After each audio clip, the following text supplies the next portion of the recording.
Hi hello ನಮಸ್ತೆ, welcome back to Pavitra YouTube channel.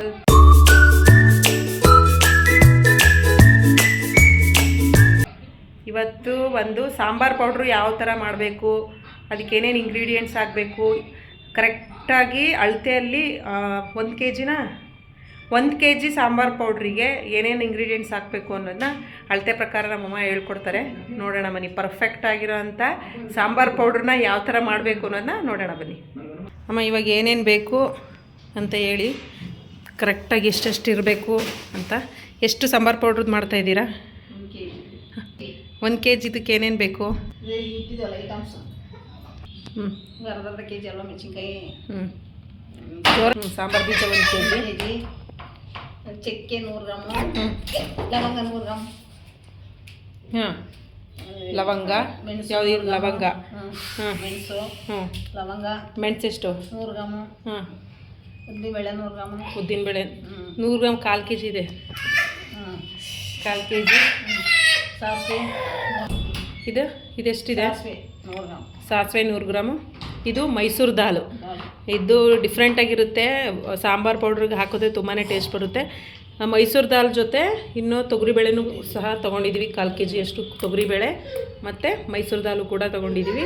ಇದು ಬಂದು ಹೆಸರು ಬೇಳೆ, ಕಡಲೆಬೇಳೆ ಎಲ್ಲ 1/4 ಕೆ ಜಿ, 1 ಕೆ ಜಿಗೆ 1/4 ಕೆ ಜಿಯಷ್ಟು ಎಲ್ಲ ಐಟಮ್ಸ್ ತೊಗೊಂಡಿದ್ದೀವಿ. ಇಲ್ಲಿ ಬಂದು ಹೆಸರು ಬೇಳೆ 1/4 ಕೆ ಜಿ, ಕಡಲೆಬೇಳೆ 1/4 ಕೆ ಜಿ, ತೊಗರಿಬೇಳೆ 1/4 ಕೆ ಜಿ, ಇದು ಹೆಸರು ಕಾಳು 1/4 ಕೆ ಜಿ, ಜೀರಿಗೆ, ಅರಿಶಿನದ ಕೊಂಬು ಅದೊಂದು 100 ಗ್ರಾಮು. ನೆಕ್ಸ್ಟು 1/4 ಕೆ ಜಿ ಆಗೋಷ್ಟು ಕಡಲೆಕಾಳು, ಆಮೇಲೆ ಜೀರಿಗೆ ಇನ್ನೊಂದು ಸ್ವಲ್ಪ ಹಾಕಿ, ಚೆನ್ನಾಗಿರುತ್ತೆ ಟೇಸ್ಟ್. ಇದು ಬಂದು ಮೆಂತೆ, ಒಂದು 50 ಗ್ರಾಮು ಮೆಂತೆ, ಇದೊಂದು 50 ಗ್ರಾಮ್ ಇದೆ ಸಾಸಿವೆ, ಇದು 1/4 ಕೆ ಜಿ ಇದು ಉದ್ದಿನಬೇಳೆ ಮತ್ತು ಇಂಗು ಆಚಿ ತೊಗೊಂಡಿದ್ದೀನಿ, ಹಿಂಗು ಮಸಾಲ. ಹಾಗೆಯೇ ಇದು ಅರ್ಧ ಕೆ ಜಿ ಆಗೋಷ್ಟು ಬ್ಯಾಡಗಿ ಮೆಣಸಿನ್ಕಾಯಿ, ಮತ್ತು ಒಂದು ಗುಂಟೂರು, ಇದು 1/4 ಕೆ ಜಿ ಚುರುಕು ಮೆಣಸಿನ್ಕಾಯಿ, ಇದು 1/4 ಕೆ ಜಿ ಗುಂಟೂರು ಮೆಣಸಿನ್ಕಾಯಿ. ಇಷ್ಟು ಇಂಗ್ರೀಡಿಯೆಂಟ್ಸು ಇದಕ್ಕೆ ಬೇಕಾಗುತ್ತೆ. ಆಮೇಲೆ ಅಕ್ಕಿನೂ ತೊಗೋಬೇಕು, ಅಕ್ಕಿ ತೊಗೊಂಡಿದ್ದು ಲೋಟ ಆಗೋಷ್ಟು ಅಕ್ಕಿನ ತೊಗೊಂಡಿದ್ದೀವಿ. ಯಾವುದಾದ್ರೂ ಅಕ್ಕಿ ತೊಗೋಬೋದು. ಸೊ ಈಗ ಪರ್ಫೆಕ್ಟ್ ಅಳತೆಯ 1 ಕೆ ಜಿ ಸಾಂಬಾರು ಪೌಡ್ರಿಗೆ ಇಷ್ಟು ಇಂಗ್ರೀಡಿಯೆಂಟ್ಸು ಬೇಕಾಗುತ್ತೆ. ಕಾಣಿಸ್ತಿದೆ ಅಲ್ಲ ಎಲ್ಲರಿಗೂ ನೀಟಾಗಿ? ಹೊಸ್ದಾಗಿ ಮದುವೆಗಿರೋರು ಗೊತ್ತಾಗಿಲ್ಲ ಅಂತ ಅಂದರೆ ಪರ್ಫೆಕ್ಟ್ ಅಳತೆ ನೋಡ್ಕೊಳ್ಳಿ. ಎಕ್ಸ್ಪ್ಲೈನು ಮಾಡಿದ್ದೀವಿ, ಎಷ್ಟೆಷ್ಟು ಗ್ರಾಮ್ ಇರಬೇಕು, ಎಷ್ಟು ಕೆ ಜಿ ಇರಬೇಕು ಅನ್ನೋದೆಲ್ಲ ಎಕ್ಸ್ಪ್ಲೈನ್ ಮಾಡಿದ್ವಿ. ನೋಡ್ರಿ, ಜೀರಿಗೆ ಮಾತ್ರ ಜಾಸ್ತಿ ಹಾಕ್ಬೇಕು, ತುಂಬ ಚೆನ್ನಾಗಿರುತ್ತೆ. ಇಷ್ಟು ಇಂಗ್ರೀಡಿಯೆಂಟ್ಸು ಬೇಕು. ಮಕ್ಕಳಿದ್ರೆ ಮಾಡೋದು ಕಷ್ಟ, ಎಲ್ಲನೂ ಇಟ್ಕೊಂಡು ಅರೇಂಜ್ ಮಾಡಿಕೊಂಡು ಮಾಡೋದು ಕಷ್ಟ ಆಗುತ್ತೆ. ಈಗ ಕೊತ್ತಂಬರಿ ಬೀಜನ ಸೇರಿಸ್ಕೊತಾ ಇದ್ದೀವಿ. ಅರ್ಧ ಕೆ ಜಿ ಇದೆ ಆಲ್ರೆಡಿ, ಅದು ಹುರಿದಿಟ್ಟಿರೋದು. ಇನ್ನು ಅರ್ಧ ಕೆ ಜಿ ಕೊತ್ತಂಬರಿ ಬೀಜನ ತೊಗೊಂಡಿರೋದು.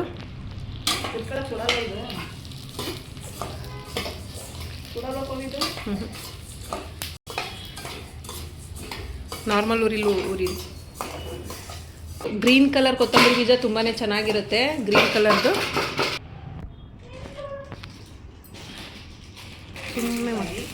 ಇವಾಗ ಗುಂಟೂರು ಮೆಣಸಿನ್ಕಾಯಿ ಹಾಕೋತಿದ್ದಾರೆ. ಸ್ವಲ್ಪನೇ ಬಿಸಿ ಮಾಡ್ಕೋತಾ ಇದ್ದೀವಿ.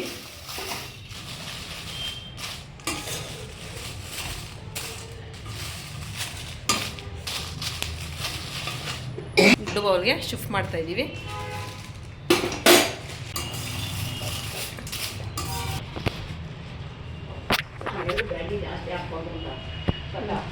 ಸಾಕು. ಇವಾಗ ಹೆಸರು ಕಾಳು,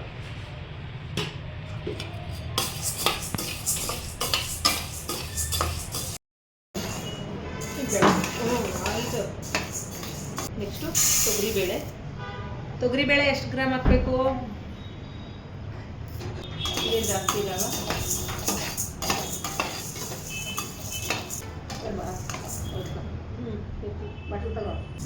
ಒಂದು ಕಂಟೈನರ್ಗೆ ಶಿಫ್ಟ್ ಮಾಡ್ಕೊಳ್ಳೋದು.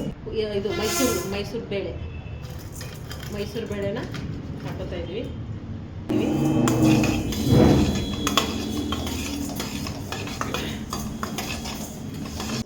ಹೆಸರು ಉದ್ದಿನಬೇಳೆ ಉದ್ದಿನಬೇಳೆ ನೋಡಿ ಉದ್ರಾನು ಅದು 50 ಕಡಲೆಬೇಳೆನ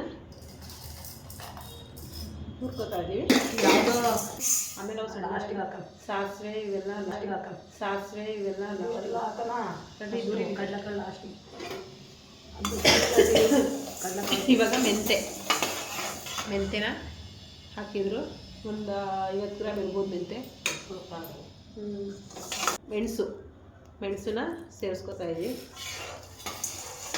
ಜೀರಿಗೆ ಜೊತೆ ಮೆಣಸು ಸೇರಿಸ್ಕೊತಾ ಇದ್ದೀವಿ. ಆಮೇಲೆ ಲವಂಗ ಕೂಡ ಸೇರಿಸ್ಕೊತಾ ಇದ್ದೀವಿ. ಇವಾಗ ಸಾಸಿವೆ ಕೂಡ ಇದ್ರ ಜೊತೆನೆ ಸೇರಿಸ್ಕೊತಾ ಇದ್ದೀವಿ.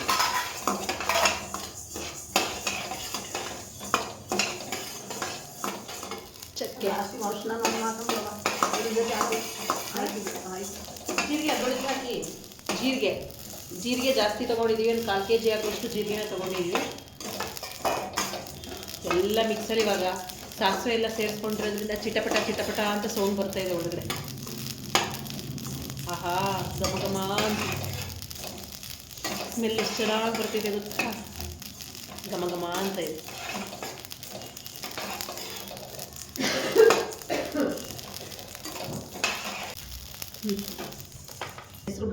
ಹೆಸರು ಬೇಳೆ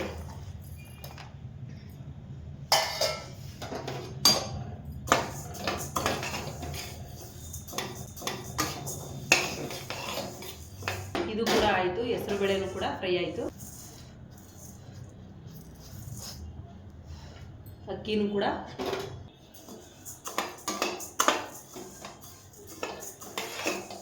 ಒಬ್ರೊಬ್ರು ಕಡಲೆ ಚಕ್ಕೆ ಇವಾಗ ಅರಿಶಿನದ ಕೊಂಬು ಅದನ್ನು ಕೂಡ ಒಟ್ಟಿಗೆ ಮಿಕ್ಸ್ ಮಾಡಿಕೊಂಡು ಹುರಿತಾ ಇದ್ವಿ. ಕಟ್ ಮಾಡೋದಿಲ್ಲ ಅವಶ್ಯ ಹಾಕೋದು ಹಾಕೊಂಡು ಕಾಳು ಸಾಂಬಾರು ಆರೋಗ್ಯಕ್ಕೆ ಒಳ್ಳೆಯದು.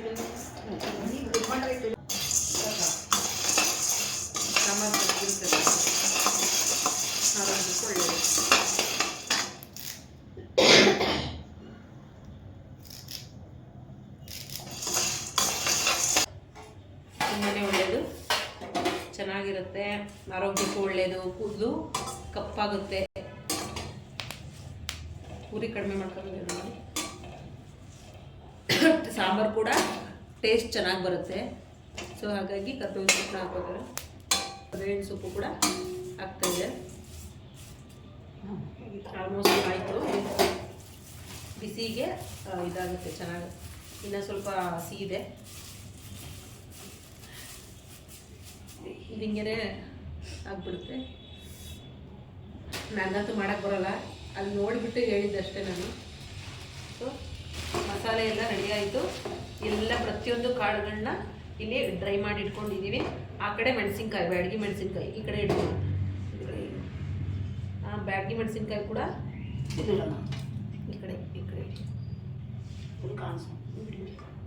ಬ್ಯಾಡಗಿ ಮೆಣಸಿನ್ಕಾಯಿ ಕೂಡ ಇಟ್ಕೊಂಡಿದ್ದೀವಿ ರೆಡಿ. ಗುಂಟೂರು ಮೆಣಸಿನ್ಕಾಯಿ, ಕೊತ್ತಂಬರಿ ಬೀಜ ಇದರಲ್ಲಿ ನಮ್ಮಮ್ಮ ರೆಡಿ ಮಾಡಿದ್ರು. ಇವಾಗೆಲ್ಲ ಮುರಿತಿದ್ದಾರೆ. ಚಕ್ಕೆ, ಲವಂಗ ಅಲ್ಲ ಚಕ್ಕೆ ಎಲ್ಲ ಹಂಗಂಗೆ ಹಾಕಿದ್ವಿ, ಹಂಗಂಗೆ ಹುರಿದಿದ್ವಿ. ಸೊ ಇವಾಗ ಮೆಣಸಿನ್ಕಾಯಿ ಘಾಟ್ಗೆ ಮಾಸ್ಕ್ ಹಾಕೊಂಡು ಕೂತಿದ್ವಿ. ನಿಜ ಹೆಂಗೆ ಘಾಟ್ ಬಂತು ಅಂದರೆ ಸಖತ್ ಕೆಮ್ಮು ಬಂದುಬಿಡ್ತು. ಎಲ್ಲ ನನ್ನ ಮಗನೂ ಓಡೋಗ್ಬಿಟ್ಟ, ಮುದ್ದು ಆರ್ಯನೆಲ್ಲ ಓಡೋಗ್ಬಿಟ್ರು. ಇವತ್ತು ಮಿಲ್ ಮಾಡಿಸ್ಕೊಂಬಂದು ಮತ್ತೆ ಕಂಪ್ಲೀಟ್ ಮಾಡ್ತೀನಿ. ಇವತ್ತಿನ ವ್ಲಾಗ್ ಇದಾಗಿತ್ತು. ಪರ್ಫೆಕ್ಟ್ ಅಳತೆ ನೋಡೋಣ ನಮ್ಮಮ್ಮ ಯಾವ ಥರ ಮಾಡಿದ್ದಾರೆ. ಸಾಂಬಾರು ಮಾಡಿದರೆ ಗೊತ್ತಾಗುತ್ತೆ ಯಾವ ಥರ ಮಾಡಿದ್ದಾರೆ ಏನು ಅಂತ.